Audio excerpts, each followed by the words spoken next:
how to delete a Roblox group on mobile. So what we need to do is load up Roblox on our phone here. Now we will click on more in the bottom right corner, and then here we need to go into groups. Now from the group section we need to find the group which we want to delete. Just click on it, and then right here we gotta click on the three dots and select configure group.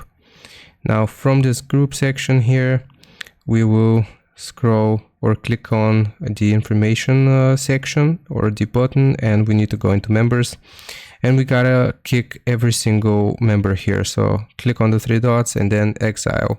So after you have done this, after you have kicked every single member, you will be the only one left in the group. And then what you have to do is you have to leave the group. So just go back into groups here, click on your group, click on the three dots, and if you leave the group, then this will delete the group on Roblox mobile. And that's how you do it. Hope this helps. Leave a like and sub, and I'll see you next time.